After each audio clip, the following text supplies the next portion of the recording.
우리가 지난 시간 편견에 대해서 야고보서 2장 1절에서 13절 말씀을 들었습니다. 우리가 때로는 겉모습을 보고 판단하지요. 야고보 사도가 여러분이요, 사랑하는 여러분이요, 여러분 교회에서 두 사람이 들어오는데 한 사람은 멋있는 차를 타고 오고 아주 그냥 귀금속에 명품을 걸치고 쏙 들어오는 사람이 한 사람이 있고, 한 사람은 누추한 옷을 입고 들어왔는데 여러분은 정말 돈이 있게 보이고 명예가 있게 보이는 그 사람에게는 여기에 좀 앉으십시오. 근데 그렇지 않은 사람 보고는 뭐 내 발 밑에 앉아있든지 저기 앉았든지 알아서 하시오. 그렇게 하지 않습니까? 우리가 겉모습을 보고 우리는 판단하지 않습니까? 라고 야고보 사도가 그 당시에 있었던 성도들에게, 또 오늘 성령을 통해서 우리에게 동일한 말씀을 주십니다. 그러면서 야고보 사도는 우리에게 분명히 말씀하시기를, 우리가 겉모습을 보고 판단하는 것은 세 가지가 잘못됐다고 분명히 성경을 통해서 우리에게 말씀해 주셨죠. 4절 말씀을 통해서 그것은 우리 속에 있는 악한 마음으로, 악한 동기로 하는 것이다. 두 번째 5절에는 하나님도 그렇게 안 하신다. 우리는 하나님의 자녀인데 하나님의 자녀가 아버지를 닮지 않고 도대체 그건 어디서 배워서 하느냐, 그 말씀이죠. 하나님도 하시지 않는 방법을 우리는 그대로 답습을 하고 있구나. 세 번째 8절부터 9절까지 쭉 나온 말씀 가운데서 이것은 성경 말씀과 정반대되는 행동이다. 겉을 보고 판단하는 것은, 겉모습을 보고 우리가 판단해서 나가는 것은 하나님이 주신 말씀하고 정반대인 말씀으로 행하는 것이니 이것은 그리스도인이 절대로 따라가서는 안 되는 것임을 야고보 사도는 조목조목 우리에게 설명해 주었습니다. 그래요. 사실 야고보 사도가 교회에 주시는 말씀이 무슨 말씀입니까? 겉모습을 보고 성급하게 판단 내리는 그것이 악한 동기요, 하나님께서 절대로 기뻐하시지 않는 방법이요, 성경에서 계속해서 말씀하시는, 우리에게 주시는 말씀도 아닌 것을 분명히 말씀하고 계시죠. 바로 그것은 물론 동기가 나쁜 동기를 뜻합니다. 나쁜 동기로 어떤 사람이 왔어요. 겉을 판단해요. 우리가 겉을 판단할 때 주로 판단한 것이 무엇입니까? 이 사람이 나에게 어떤 도움이 되려나, 나에게 어떤 유익이 되려나, 내 편이 되려나, 이 사람하고 내가 커넥션이 되면 내게 어떤 유익이 있어서 이 사람하고 좀 알아가야 되는가? 동기가 불순하다는 거예요. 그런데 사실 그리스도인으로 사실 이 시대를 살아가며 있어서 사실 우리는 순간순간에 분별력이 필요한 것은 사실입니다. 분별을 해야 돼요. 판단을 해야 돼요. 잘못 판단해서 우리가 영적으로 시험에 빠지게 되면, 혹은 우리의 어리석은 선택으로 인하여서 그 결과를 정말 우리가 다 덮을 수밖에 없다면, 짊어지고 갈 수밖에 없다면 그것은 참 어려운 일이겠지요. 성경 곳곳에서 우리로 하여금 올바른 판단력을, 분별력을 갖고 살아가는 것을 말씀하고 계십니다. 솔직하게. 클래식한 예가 있잖아요. 솔로몬. 다윗의 아들인 솔로몬이 왕이 됐어요. 하나님께서 솔로몬에게 한밤중에 나타나셨어요. 나타나셔서 솔로몬에게 질문을 하셨어요. 솔로몬아, 내가 너에게 뭘 해주기를 원하느냐? 열왕기상 3장에 나오지 않습니까? 9절 이후에 나오는 말씀 가운데서 솔로몬이 오 여호와 하나님이여, 제가 원하는 것은 이것입니다. 저에게 분별력을 주십시오. 지혜를 주십시오. 선과 악을 분별할 수 있는 지혜를 주셔서 제가 주의 백성을 잘 인도할 수 있도록만 해주십시오. 그것을 구했더니 하나님께서 이놈의 자식 나에게 분별력을, 판단력을 그러지 않으시고 기뻐하셨다는 거예요. 성경은 솔로몬 하나님 앞에 판단력을 요구했는데 하나님이 기뻐하시면서, 야, 너가 보통 왕이면 명예나 원수들의 목숨이나 부귀나 이런 것을 요구할 텐데 너는 분별력, 판단력을 요구했구나. 그러면 내가 이것까지 내가 덤으로 다 주겠다 라고 솔로몬에게 하나님께서 축복을 해주셨어요. 그것을 보게 되면 우리는 분별력을 필요로 하는 사람들, 우리가 하나님 앞에 분별력을, 우리가 야고보서 1장에 벌써 나왔듯이 지혜가 부족합니까? 하나님 앞에 구하십시오. 꾸짖지 아니하시는 하나님께서 우리에게 후하게 주신 말씀을 우리에게 분명히 가르쳐 주셨어요. 예수님께서도 이 땅 가운데 3년 동안 공생애 하시면서 분별력이 있도록 제자들을 가르치셨습니다. 겉으로만 판단하고 겉으로만 말씀의 핵심을 깨닫지 못하고 그냥 겉으로만 판단하는 바리새파 사람들, 율법주의들, 사두개파 사람들을 예수님께서는 책망하시고 저들처럼 하지 말라고 하신 말씀이 마태복음 5장, 6장, 7장이잖아요. 1년 반 동안 제가 여러분에게 말씀 설교를 했었습니다. 저는 오늘 여러분과 함께 오늘 본문에 읽었듯이 사무엘상 16장에 등장하는 아주 클래식한 한 예를 통하여서 정말 우리 가운데 건강한 분별력은 무엇인지 말씀을 통해서 우리 한번 확인을 해보았으면 좋겠습니다. 자, 그때로 한번 되돌아가 보십시다. 때는 사울 왕 때입니다. 자, 사울 왕이 BC 1050년부터 1010년까지 40년을 통치를 했는데 주변 왕들을 들여다보니까 나라마다 왕들을 다 세웠는데 이스라엘만 왕이 없어요. 왕이 좀 있으면 좀 멋있겠잖아요. 왕복을 입고 왕관을 쓰고 그냥 따르라 해가지고 하면 전쟁을 할 때도 멋있고 예배를 드릴 때도 멋있고, 그래서 이스라엘 백성들이 하나님 앞에 계속 쫄랐습니다. 왕을 달라고. 그런데 사실 그들의 마음 가운데는 여호와 하나님을 버리고 인간의 왕을 선택하려는 나쁜 동기가 있었음을 하나님 이미 아셨어요. 사무엘도 알았습니다. 사무엘이 그냥 날이면 날마다 우는 거죠. 아니, 이 백성들이 하나님 왕을 달라고 하네요. 어떻게 하면 되겠습니까? 그랬더니 하나님, 사무엘이 울지 말라. 저들이 선지자인 사무엘 너를 버린 게 아니라 나를 버린 것이니까 너 그렇게 신경 쓰지 말라. 그냥 왕 세워주자. 왕 세워줘라. 그러면서 그들이 선택을 하는데 선택 기준이 무엇이었는가? 바로 이 야고보서 2장 1절부터 13절에 나온 딱 그 기준이었어요. 사울의 선택 기준은 딱 하나예요. 키가 컸더라. 이스라엘 모든 사람들보다도 머리 하나가 더 있은 거예요. 키 크신 분들 그때 태어났으면 참 왕도 되실 뻔하셨는데 체질살이. 그 사울이 왕을 세웠는데 인간의 기준으로 지나가 보니까 한 해가 바뀌고 두 해가 바뀌고 하는 가운데서 사울이 하나님하고 전혀 상관없는 그러한 왕이었던 것을 보면서 사울이 정말 계속해서 하나님의 예배와 상관없이 그냥 나가는 모습을 우리는 사무엘 상을 통해 13장, 15장 또 27장을 통해 우리 너무나 잘 알고 있습니다. 그러한 가운데서 하나님께서 마음이 너무 아프시고 사무엘은 말할 것도 없고 하는 가운데서 오늘 주신 본문의 말씀이 16장입니다. 하나님이 사울을 버리셨어요. 이미 그때는 시간이 이미 20년도 더 지나간 지금 시점입니다. 다윗이 기름 붓고 난 다음에 사울의 눈을 피해서 사울이 자꾸 죽이려고 하니까 도망가 다닌 것이 거의 한 20년이잖아요. 자, 그러한 시점 가운데서 지금 하나님이 사무엘에게 말씀하셨어요. 너 베들레헴으로 올라가라. 베들레헴에 가게 되면 이새라는 사람이 있는데 그 집에 있는 아들 중에 하나를 내가 왕으로 삼겠다고 작정했으니 너는 찾아가서 기름 부어서 차기 왕으로 기름 부어라. 이게 좀 심각한 말씀이죠. 사울이 지금 눈이 시퍼렇게 살아있는데 바로 이 베들레헴에서, 예루살렘에서 별로 멀지도 않고 그러한 곳에 있는 이 성에 가서 지금 사무엘은 이 온 나라를 다스리고 있는 하나님이 세우신 마지막 사사잖아요. 마지막 사사로서 하나님의 선지자로서 정말 굉장한 직분을 가진 사무엘이 기별도 없이 예루살렘 그 근처에 또 베들레헴에 착 나타나면 이거 난리가 나잖아요. 소문은 금방 퍼지겠죠. 도대체 사무엘이 라마에 있다가 왜 여기까지 올라왔습니까? 우리가 알듯이 베들레헴에 오니까 베들레헴에 있는 모든 장로들이 두렵고 떠는 가운데서 왜 오셨습니까? 우리에게 무슨 놀라운 진노의 말씀을 전하시려고 오셨나 하는 가운데 그들이 떨면서 사무엘을 맞이했지요. 사울이 자기를 죽일지도 모른다라는 그 두려움을 하나님이 말씀하십니다. 걱정하지 마라.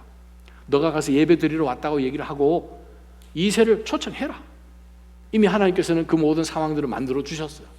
순종하며 사무엘이 갔어요. 성에 도착했어요. 장로들이 떨었지만 사무엘을 리셋했어요. 자, 하는 가운데서 이제 예배가 시작이 됩니다. 이세를 불렀어요. 예배가 마치고 난 다음에 이 이세의 아들들을 하나씩 사무엘 앞으로 통과를 시키는데, 우리가 본문 말씀을 한번 들여다보니까 6절에 참 중요한 말씀이 있습니다. 이세 아들들이 그들이 도착을 하자 사무엘이 첫째를 본 거예요. 엘리압을 본 거예요. 생각했습니다. 여호와께서 기름 부으실 사람이 정말 여호와 앞에 나와 있구나 라고 사무엘이 생각을 한 거예요. 엘리압을 보니까 너무 기골이 장대하고 준수하고 그냥 자기가 쭉 봐왔던 이스라엘 사람하고 비교도 되지 않을 만큼 정말 이 왕이겠구나 라고 생각을 사무엘이 했다는 거예요. 한 20여 년 전에 자기가 했던 생각을 한 거죠. 백성들도 동일하게 그렇게 뽑았으니까. 사무엘은 하나님의 사람입니다. 하나님의 선지자예요. 그럼에도 불구하고 엘리압을 보았을 때 마음이 같다는 거예요. 겉모습을 본 거죠. 그러한 가운데서 사무엘 마음 가운데 차기 왕으로 하나님이 선택한 자가 바로 내 앞에 있구나라고 딱 생각을 했는데, 바로 7절에 하나님께서 사무엘에게만 말씀을 이렇게 하셨어요. 겉모습이나 키를 보지 마라. 나는 이미 그를 버렸다. 내가 보는 것은 사람이 보는 것과 다르다. 사람은 겉모습을 보지만 여호와는 마음의 중심을 보신다. 똑같은 말씀을 3번 반복하신 거예요. 3번 반복하신 거예요. 다른 말씀이 아니고 겉모습이나 키를 우리가 보지요. 이게 무슨 뜻이겠습니까? 겉모습, 겉으로 드러나는 모습. 우리가 사람을 만날 때, 판단할 때 무엇을 기준해서 판단합니까? 어디에 삽니까? 어떤 일 하십니까? 얼마를 버십니까? 어떤 유력한 친구들을 절친으로, 카톡 친구로 전화 한 통하면 바로바로 뛰쳐나오는 사람들 가지고 계십니까? 그거잖아요. 우리가 판단하는 거 딱 거기서 거기잖아요. 우리가 판단하는 것. 성경은 사람을 볼 때 겉으로 보는 것을 하나님은 기뻐하시지 않음을 아예 못을 박아 놓으셨어요. 그래서 야고보 사도가 2장에 이야기한 것처럼 겉모습을 보고 판단하는 것이 얼마나 악한 동기에서 나온 것인지, 얼마나 하나님과 상관이 없는 방법인지, 성경 전체에서 가르침하는 것과 정반대되는 것으로 가는 것인지를 우리가 오늘 또 보게 됩니다. 사무엘이 엘리압을 봤을 때 이건 왕해야 되거든요, 이 사람은. 근데 하나님이 말씀하시기를 겉모습 키 보지 마라. 나는 이미 그를 버렸다는 거죠. 내가 보는 것은 사람이 보는 것과 다르다라고 분명히 말씀하셨어요. 하나님은 무엇을 보십니까? 중심을 보십니다. 그 중심이 어떤 중심일까요? 하나님을 향해 있는 wholeheartedness죠. 전심으로 하나님을 향해 있는 affection이라고 할 수 있죠. 나는 하나님을 너무 사랑합니다. 하나님 너무 사랑하기 때문에 나머지 모든 것들은 사실 doesn't matter. 제가 이번 수련회 때 말씀을 전하면서 그래요. Just be라는 그 찬양을 제가 여러분에게 소개해드렸습니다. Just be. 하나님 앞에 정말 딱 나와서 하나님 앞에 딱 있는 그곳, just be. 왜냐하면 everything else can wait. 나머지 모든 것은 뒤로 물러서서 기다려야 되거든요. 기다릴 수 있는 거거든요. 급한 것 아니거든요. 하나님 앞에서 절대 중요한 것 아니거든요. 하나님을 향한 하나님 최우선의 삶, 코람데오의 삶이라는 것은 하나님 you are all in all and the rest means nothing 그거거든요. 우리는 신앙이 사실은 겉으로 드러나 보이고 내가 내 자신에게 보여져야 되고 내가 주변에 앉아있는 같은 교회 다니는 성도님들에게 보여져야 되고 하는 그것에 우리가 초점을 두는 순간 우리는 뒤로 밀려지게 돼요. 하나님의 그 따사로운 은혜와 능력과 사랑으로부터 뒷걸음질 치게 된다는 거죠. 황주선 목사님 설교도 있었지 않습니까? 신앙은 절대로 제자리 걸음할 수 없다. 정말 맞는 말이죠. 왜냐하면 온 세상이 변하고 있잖아요. 자전하고 공존하고 있는 이 지구 가운데서 멈춰져 있는 것은 없잖아요. 이게 멈춰져 있나요? 자전하고 공전하고 지금 돌고 있는 거니까 똑같이 도니까 멈춰 있는 것처럼 보일 뿐이지. 신앙, 믿음 가운데서 시간은 흘러갑니다. 지금쯤이면은 단단한 음식을 먹어야 하는데, 분별력을 갖고 있어야 하는데, 우리가 그렇게 하지 못하고 아직도 우리가 겉모습을 우리는 인간의 육을 따라서 판단하는 것을 우리가 본다는 거죠. 하나님이 보시는 것은 바로 그것입니다. 주를 향한 열정이요, 예배가 바로 서 있는가, 바로 그것을 보니 하나님께서는 엘리압 no good 하신 거예요. 두 번째 아들이 섰습니다. no good. 세 번째가 섰어요. no good. 하나님이 찾으시는 자가 되기를 주님의 이름으로 축원합니다. 지금도 하나님의 눈은 온 세상을 두루 다니시면서 주를 향하여 전심으로 주께 향한 자를 어떻게 하신다? 찾으시고 그에게 어떻게 하신다? 힘주시는 하나님이라고 역대하게 말씀하시잖아요. 지금도 하나님은 그러한 예배자를 찾으신다고 예수님이 말씀하셨잖아요. 하나님은 영이시니 예배하는 자는 무엇과 무엇으로? 영과 진리로 나가야 되는 거예요. 왜? 지금도 하나님은 그러한 예배자를 찾으시거든요. 하나님이 이새의 7 아들을 보니까 단 한 사람도 하나님의 마음에 합해서 하나님 최우선으로 두고 살아가는 삶이 없는 거예요. 겉으로는 그럴싸한데 정말 중요하죠. 뭐 왕뿐만이겠습니까? 교회 직분자를 세울 때요. 마찬가지겠죠. 어떤 한 기독교 단체에서 중요한 위치에 있는 사람들을 세울 때도 중요할 것이고, 뭐 많잖아요. 교회 선지스쿨 티처를 세울 때에 뭐가 기준돼야 됩니까? 젊은 사람을 시켜야 됩니다. 선생님은 진짠가요? 그럼 학교에 가면 선생님들 전부 다 젊으신가요? 세상도 그렇게 안 하는데 교회는 언제부터 그렇게 됐는가요? 장로가 되려면 재력이 있어야 됩니까? 언제부터 그런 게 생겼나요? 가장 중심되는 것은 무엇인가? 예수 중심의 삶이라는 거예요. 예배 중심으로 여호와 하나님 앞에 그냥 나와 있는 그 모습, 하나님이 보시는 것. 바로 그것을 오늘 하나님께서는 사무엘을 통해서 말씀하셨어요. 자, 마지막 7째 아들까지 다 지나갔어요. 그러고 난 다음에 분명히 하나님은 이 아들 가운데 있다고 얘기를 하시는데 7이 다 지나갔어요. 없어요. 그래서 이 사무엘이 아버지에게 묻습니다. 2세, 아니 당신 집에 아들이 이게 다요 했더니 잊어버렸어요. 한 사람이 더 있어요. 누굽니까? 걔 막내인데 걔 와도 그만 안 와도 그만인 거예요. 뭐 하고 있어? 지금 양치고 있죠. 형들 지금 여기 다 와 있으니까 형들이 맡아야 될 양들 지금 돌보고 있지 않습니까? 빨리 오라고 하시오. 다윗을 가장 잘 여러분 가정에 있는 자녀들 세상에 누구보다도 부모가 제일 잘 알잖아요. 그 아이가 뭘 좋아하는지 태어날 때부터 봤으니까 걷는 모습 딱 봐도 그 아이가 눈에 탁 띄잖아요. 애들 여기서 학예 발표하고 초등학교 그러면 멀리서도 자기 새끼는 보이잖아요. 안 그러십니까? 그렇잖아요. 네, 딱 보이잖아요. 아버지 2세가 다윗을 모르는 거예요. 그럴 수 있다는 거예요. 성경에 기록됐으니 맞는 말씀이잖아요. 2세도 아들 다윗을 볼 때는 다윗, beloved란 뜻이죠. 축복받은, 사랑받는 이란 뜻입니다.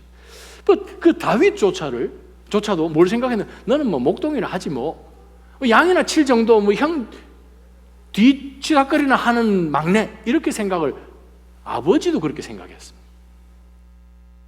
그거 무슨 뜻입니까? 사람은 얼마든지 겉을 보고 아버지라도 오죽했으면 다윗이 나중에 시편을 쓰는데 부모라도 자식을 버릴지언정 그 말 하잖아요. 하나님은 우리를 아십니다. 문제는 하나님께서 보시는 그 바른 분별력을 우리도 동일하게 자녀로서 갖는 것이 중요하지요.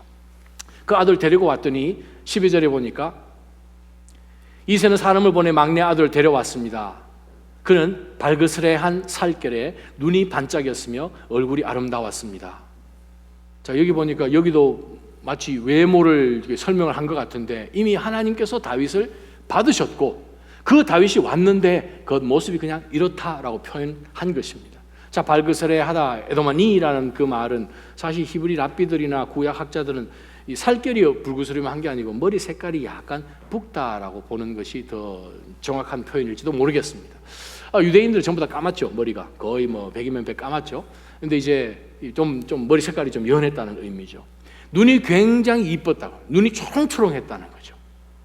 그 다음에 세 번째는 용모가, 얼굴이라는 표현 보기는 조금 그렇죠. 라이라는 그 말은 용모란 뜻입니다. 용모가 아주 뛰어났다는 거죠. 근데 그 마음이 첫째, 주님께 향하고 주님께 열정적으로 나가 있고 주님을 어떤 상황 속에서도 예배하고 주의 이름을 붙들고 여호와가 나의 목자십니다 고백하는 그 어린 10대 청년이 하나님 앞에 딱 왔는데 이거 하나님께 딱 합한, 마음에 합한 자인 거예요. 하나님 최우선인 거예요. 그래서 하나님이 말씀하셨습니다. 저 아이가 맞다. 하나님은 다윗이 머리가 약간 붉으스름해서 선택하지 않으셨어요. 남들보다도 눈이 초롱초롱해서 다윗을 선택하지 않으셨어요. 용모가 준수해서 하나님이 다윗을 선택하지 않으셨어요. 무엇을 보고요? 중심을 보고요. 우리가 오늘 본문 말씀을 갖고 우리가 세 가지를 들여다봐야 됩니다. 우리가 겉으로 보여지는 것만 가지고 판단하면 우리는 100이면 100 실수합니다. 왜? 진짜가 아니니까. 중심이 아니니까. 진짜 속에서 나오는 것이 아니기 때문에 그렇죠. 사무엘도 성급하게 엘리압을 보고 기름 부으려고 할 때에 실수할 뻔했죠. 둘째도 마찬가지죠. 7번 실수할 뻔했죠. 겉을 본다면. 사무엘도 이 정도면 우리는요? 우리는 얼마나 겉을 보고 판단하며 실수할 가능성이 많을까요? 사무엘이 사울을 잘못 세워서 지난 한 20년 동안 정말 내가 사무엘은 기름을 내가 왜 부었는지 정말 백성들 앞에, 장로들 앞에 그렇게 하지 말라고 혼쭐을 내든지 했었어야 됐는데 하나님이 사울을 기름 부으신 것을 한탄하시는 바로 동일한 그 마음을 그가 가지고 있음에도 불구하고 잘못하면 까딱 잘못했으면 똑같은 동일한 실수를 할 뻔했잖아요. 겉모습을 보면 우리는 반드시 실수할 수 있습니다. 두 번째, 우리가 사실은 겉모습을 안 보고 판단하는 그게 자체가 어려워요. 우리는 인간 본성이 겉모습을 굉장히 중요하게 생각하기 때문에 본질적으로 우리는 중심 보는 그것이 영 우리 본성에 안 맞죠. 겉 보는 것이 멋있게 보여야 됩니다. 나 앞에 싹싹하게 잘하는 것이 좋아야 돼요. 나하고 코드가 맞아야 됩니다. 가능하면 우리 동네 출신이면 더 좋고 우리 학교 출신이면 더 좋고 막 이렇게 나가잖아요. 우리 인간은. 그것은 하나님이 사람을 뽑는 방법이 아니라는 거예요. 우리는 영적으로 다시 한번 재고하고 기도하고 하나님이요, is this it? 기도하는 가운데서 나가지 않으면 우리는 그냥 너무나 자연스러운 것이 겉모습 보고 판단하는 것이에요. 우리 자신을 들여다보면 제일 잘 알죠. 나와 관계가 되고 너무나 잘 알고 우리는 그냥 이 공식적인 자리뿐만 아니라 그냥 뒤에서 편하게 내가 그 사람 다 압니다. 다 알긴 뭐 알아요. 우리가 똑같이 모르는데 부부도 모르는데 그렇잖아요. 중심을 보시는 하나님이요, 하나님이 원하시는 결정이 이것입니까? 혹은 이 사람입니까? 하는 그것은 항상 하나님 앞에 먼저 질문을 하고 하나님으로부터 응답을 사무엘처럼 받아야 우리는 실수를 안 할 수가 있다는 거예요. 세 번째 우리가 오늘 본문 가운데서 보는 것이 뭐냐 하면 사무엘도 틀렸고 아버지인 이새도 틀린 것이 무엇입니까? 이새가 아들이 8이나 있는데 8아들 가운데서 이새는 단 한 번도 다윗이 어떤 중요한 자리에 서야 되는 리더가 돼야 될, 왕이 돼야 될 인물로 생각을 해본 적이 없다는 거예요. 사람이 볼 때에 이 사람은 아니에요. 근데 문제는 그게 하나님하고 딱 안 맞아 떨어지는 것이 문제죠. 하나님이 사용하시는 사람은 대부분의 경우에 사람들이 판단할 때 절대 아닌 것 같은데 라고 하는 사람이 많아요. 그러면 얼마나 우리가 겉모습을 보고 판단하는 것에 우리가 조심해야 되는지를 오늘 본문 말씀은 말씀하고 계십니다. 그래서 제가 여러분과 함께 신약에 나와 있는 한 구절 말씀을 나누고자 합니다. 바로 히브리서 말씀이죠. 히브리서 5장 14절 말씀 한 목소리로 우리 함께 읽습니다. 그러나 시작. 그러나 단단한 음식은 성숙한 사람의 것입니다. 그들은 끊임없는 훈련으로 연단된 분별력을 가지고 있어 선과 악을 분별할 줄 아는 사람들입니다. 아멘. 우리의 신앙생활을 해나가는 가운데 분별력이 절대적으로 필요합니다. 분별력이 판단하는 것이 절대적으로 필요해요. 언제 필요한가? 여러분, 만약에 여러분이 어떤 비즈니스에 동업한다면 필요하지 않겠습니까? 배우자를 찾아야 돼요? 뭘 보고 판단하십니까? 정말 분별력이 필요한 거잖아요. 룸메이트가 필요해요. 아니면 어떤 아주 중요한 일을 하는 것 가운데서 이분과 아주 좋은 시간, 많은 시간을 보내야 되는 아주 중요한 자리 같으면 정말 우리 분별력 있게 그 사람을 찾아야겠지요. 어느 지역으로 여러분 이사를 갔습니다. 교회를 찾습니다. 좋은 교회를 찾아야 돼요. 무엇을 보고 여러분이 이 교회가 좋은 교회인가 판단하실 수 있습니까? 예전에 BOC 있을 때 좋은 교회 찾는 법이란 말씀으로 제가 한번 말씀을 전한 적도 있는데, 무엇을 보면 여러분 좋은 교회인가요? 나를 웰컴 해주면 좋은 교회인가요? 여러 가지 물론 것들이 있겠지만 우리가 볼 때에 겉으로 판단할 수 있는 그러한 실수를 범하지 않기 위해서는 무엇을 위해서? 중요한 결정들, 어떤 중요한 시간적인 면에 있어서 많은 시간을 함께 보내야 되는 그러한 부분에 있어서는 정말 우리가 분별력이 필요합니다. 그 분별력은 그냥 생기지 않지요. 히브리서 말씀 자세히 한번 들여다보니까 단단한 음식은 성숙한 사람의 것입니다. 그런데 문제는 성숙은 가만히 있어서 성숙해지지 않거든요. 오늘 말씀해 보니까 끊임없는 훈련을 통하여서 성숙을 이루어요. 끊임없는 훈련을 통해서 성숙을 이루면 바로 그 사람은 단단한 음식을 먹을 수가 있어요. 자, 이것이 지금 음식 얘기하는 건 아니죠. 음식 얘기하는 거 아니잖아요. 이게 무슨 뜻입니까? 우리가 본성적으로 쉽게 삼키고 그냥 섭취할 수 있는, 그냥 쉽게 할 수 있는 이것 아니고, 때로는 하나님의 말씀이 어려워요. 말씀 순종하기에 너무 힘들어요. 정말 말씀을 정말 받기가 정말 힘들어서 이걸 수활로를 못 하겠어요. 그런데 그것을 수활로 하는 거죠. 내 삶 가운데 적용을 하는 거죠. 정말 이 말씀은 내가 빼고 싶은데 순종하는 거죠. 그러한 가운데서 어떻게 해요? 성장을 하잖아요. 순종, 말씀이 듣는 말씀 가운데서 내 삶 가운데 그것이 들어올 때 로고스가 레마로 변하면서 삶 가운데 그것이 액션 플랜으로 변하죠. 그러면 성숙하는 거죠. 여러분 애들 키워보셨잖아요. 애들 봐봐. 이번에 저희가 수련을 하는 가운데서 제가 어느 여 집사님께서 애기 밥 먹이는 것을 옆에서 이렇게 보는데, 애가 뭘 먹고 싶은데 옆에 이제 쿠키하고 몇 개가 있어요. 애는 뭐 먹고 싶어 해요? 단 거를, 맛있는 걸 먹고 이걸 먹고 싶어 하는 거죠. 그런데 얘한테 필요한 건 뭐예요? 지금 밥을 먹어야 되거든요. 얘는 아직 성숙하지 못했기 때문에 얘한테 중요한 것은 이거가 지금 중요하지 밥이 중요한 게 아니거든요. 근데 저 엄마가 어떻게 하는가 이렇게 보니까 지혜로우시더라고. 야, 너 이거 먹고 싶지? 그런 거예요. 그러면 이거부터 먼저 먹어야지. 어떻게, 이게 싫은데 먹어야 되는 거예요. 저희 아이들 클 때 토마토를 잘 안 먹으려고 그랬어요.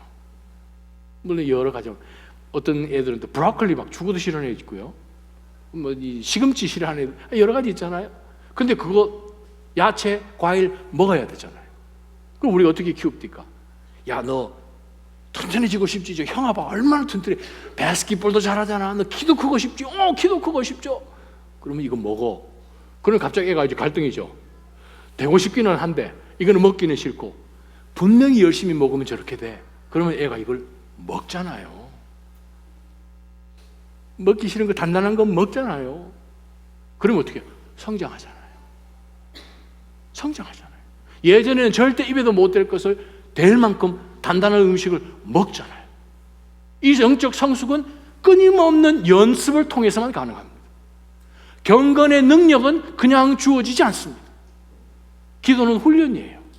2019년 기도를 바로 세우는 해로 우리가 1월 1일 시작을 했어요. 여러분의 기도가 깊이와 넓이에 있어서 얼마나 달라졌는지 한번 스스로에게 질문을 해봐야 됩니다. 하나님이 정말 여러분이 눈물 흘리며 간구했던 그 기도들을 올해 어떻게 여러분 응답 받으셨나요? 응답 받으셨으면 사고를 쳐야지요. 말도 안 되는 거, 겉으로 보면 절대로 해서는 안 되는 일이죠. 산수 계산을 해봐도, 저희 교회 김계산 집사님 계시잖아요.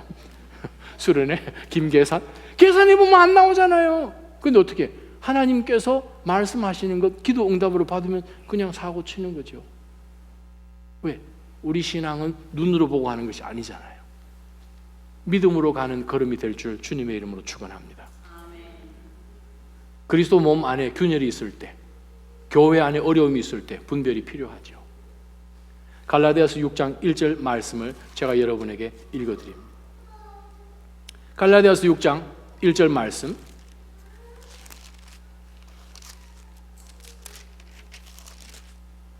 형제들이여, 어떤 사람이 무슨 범죄한 일이 드러나거든 영의 사람인 여러분은, 다른 말로 표현하면 성숙한 사람은, 영적인 사람 당신들은 온유한 마음으로 그런 사람을 바로 잡아주고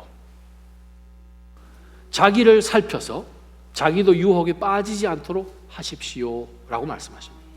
자, 이 말씀 가운데서 우리가 초점 두고 싶은 것은 바로 잡아주고란 뜻입니다. 영어 번역 보게 되면 equipped라고 나와 있습니다. 그 말은 2000년 전에 그리스 문화 속에서는 병원에서 쓰던 말이죠. 부러진 뼈를 맞춘다는 뜻이잖아요.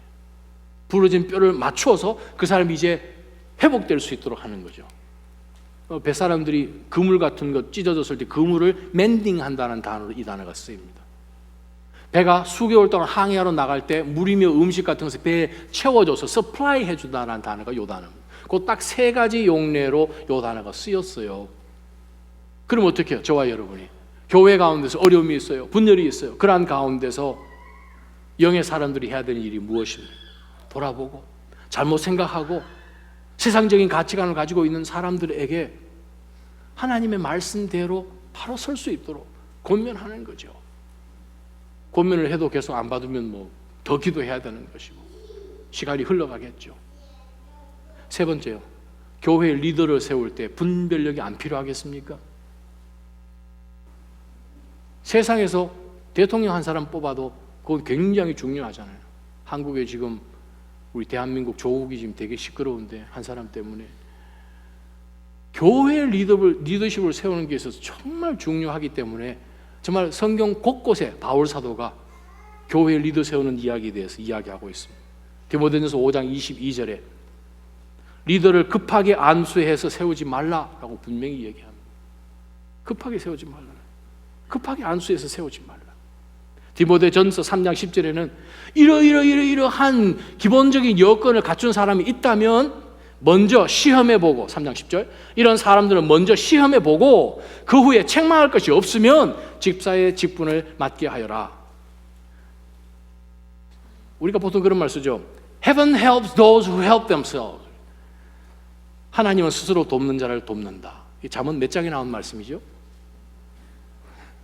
성경에 없는 말씀이죠. 막 갑자기 잠언 29장이든 뭐 이렇게 생각하시면 안 돼요. 자리가 사람을 만든다?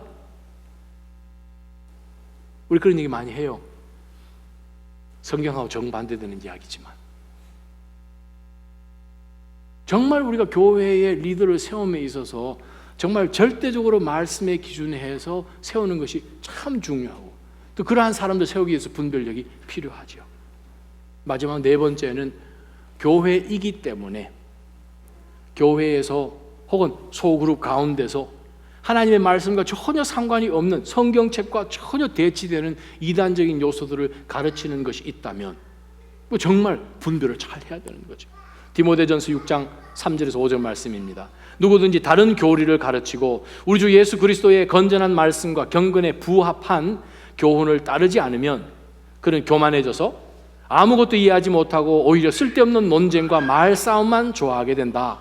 그러다가 결국 시기와 분쟁과 비방과 사악한 의심이 일어나고 마음이 부패하게 되고 진리를 상실해 경건을 이익의 수단으로 여기는 사람들 사이에 다툼이 일어난다.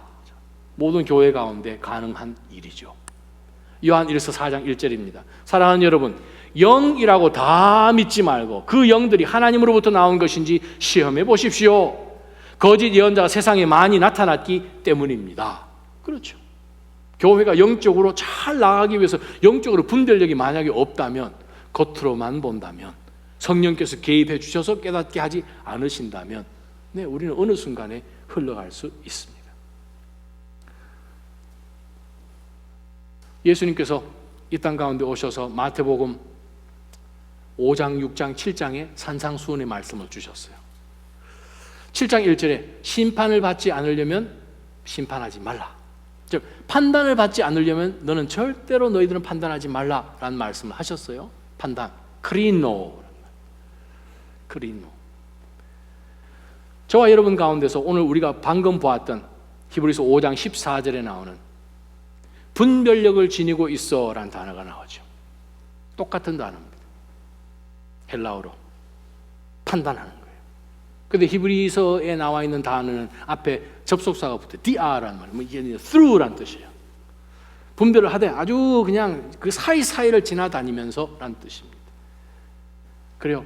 우리가 겉을 분별하고 판단하고 성급하게 결정을 내리는 것이 아니라 하나님 앞에 엎드리고 기도하고 또 하나님 앞에 여쭙고 하는 가운데서 성숙한 악과 선을 분별하는 분별력이 있기를 주님의 이름으로 축원합니다.